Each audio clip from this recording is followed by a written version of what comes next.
So hello everyone, this is the second video that I'll be doing, which is to explain serial correlation with you.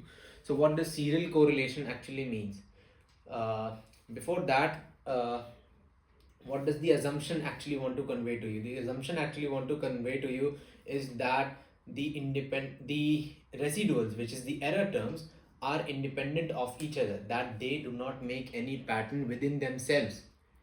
That will be a very flawed model if the error terms are making a pattern within themselves. Now, but what does that pattern actually mean? How do we actually conclude in a mathematical way that are they making a pattern or not, or are they correlated to each other or not? So to establish their independence, we'll be using the metric of correlation, which is correlation is the metric that we'll be using. So before we start, let me open a tab. Yes.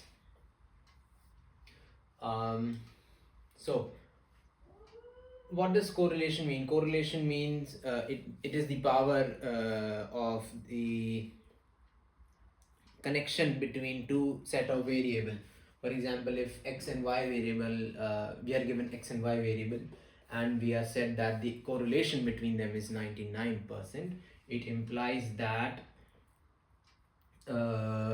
when x move forward, if they have a positive correlation of 99%, it would imply that when x move upwards, or should I say x increases by any unit, there is a 99% chance that y would also increase above its mean, right? So that is what actually correlation means logically. So how do we even conclude that our regression model is serially correlated, or is it satisfying the assumptions or not? So for that, we'll be using the lagged values of my error, which would be y minus y bar t minus 1, right? I need some space now, right? T minus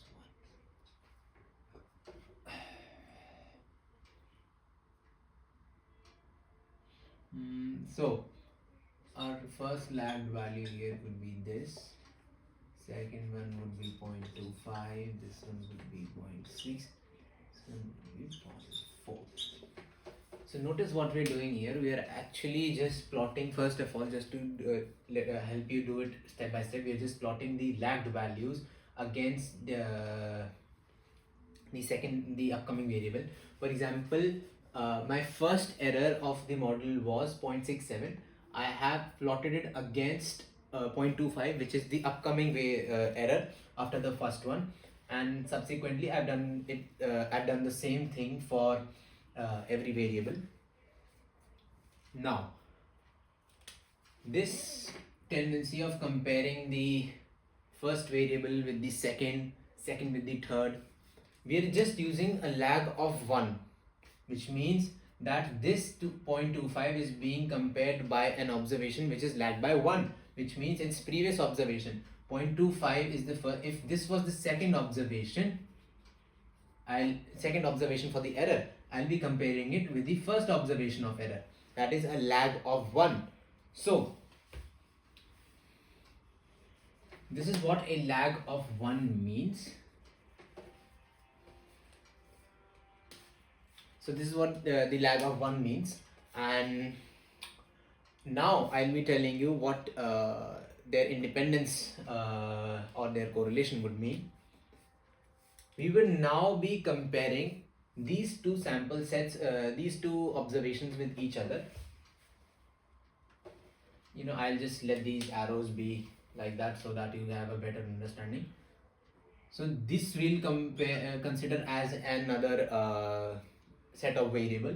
This we'll consider as another set of variable, but note, we will not go and consider this whole observation.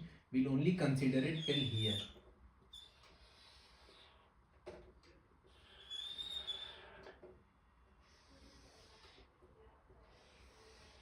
Yeah.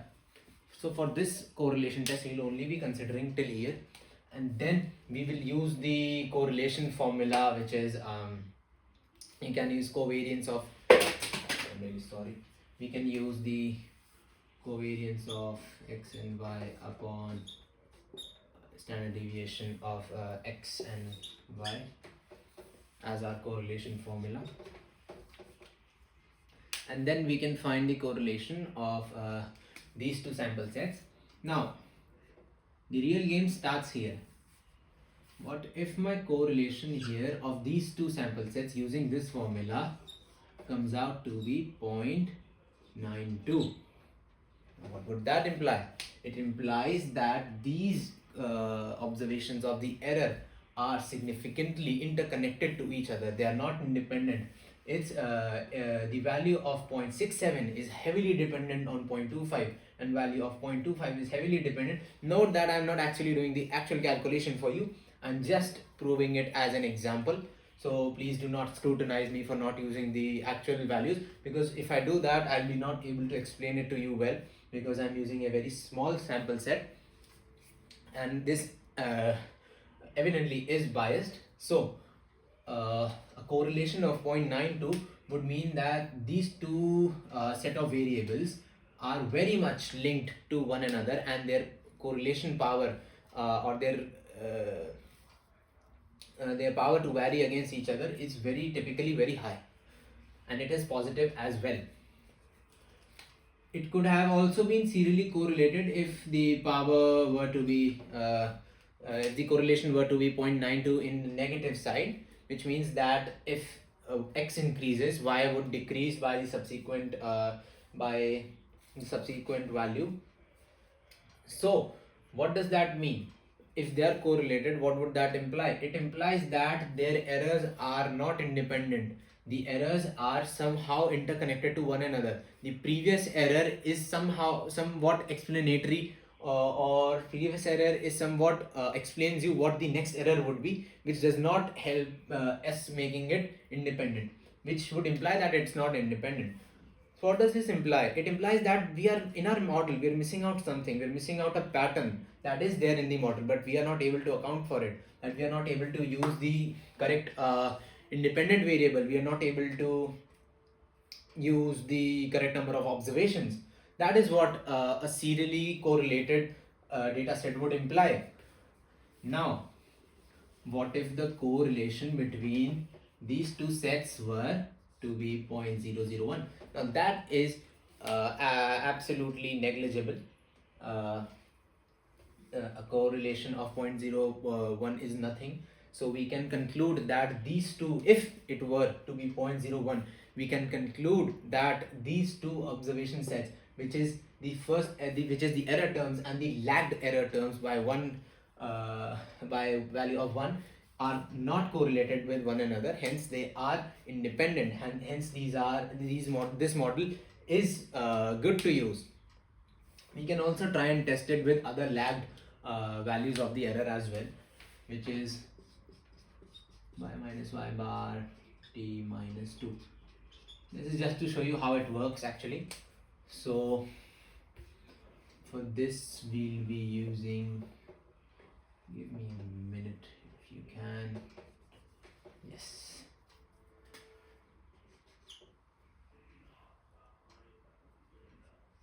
Just how we plotted it against this. We'll start it from here. We'll just transfer it here. 0.67,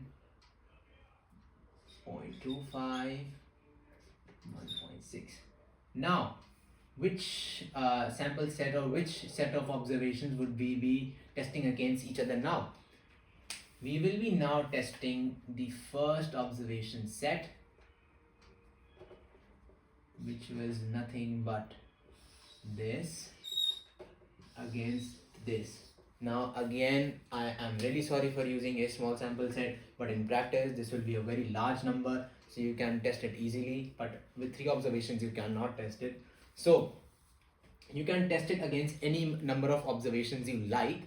So what if the correlation between these two sets, which was the lag 1 was negligible, came out to be 0.01, but the correlation between these two these two sets of variable, which is the lagged error 2 and the error term, came out to be 0.98. There can be instances like this.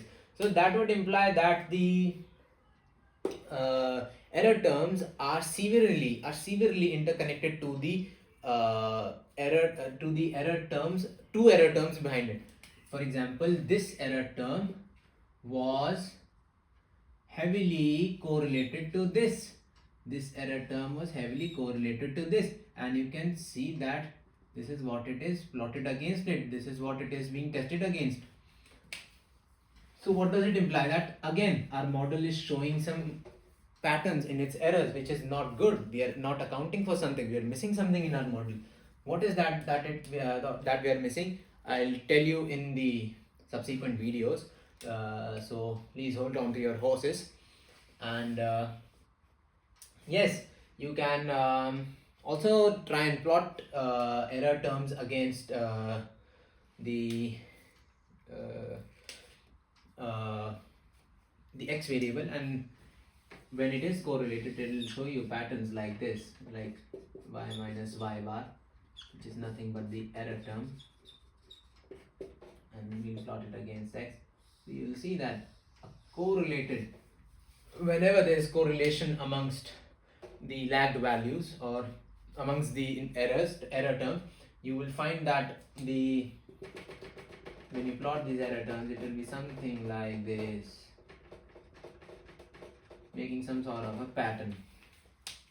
But I would be very delighted to tell you that by concluding that if you have tested for a positive correlation between these two sample sets, you can say that positive correl between lag, let's say lag 1, would imply a type 1 error in your hypothesis testing for this model, and a negative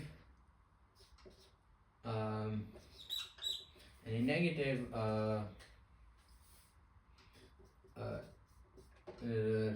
negative correlation of let's say 0.99, which is just to fucking conclude that it is a correlated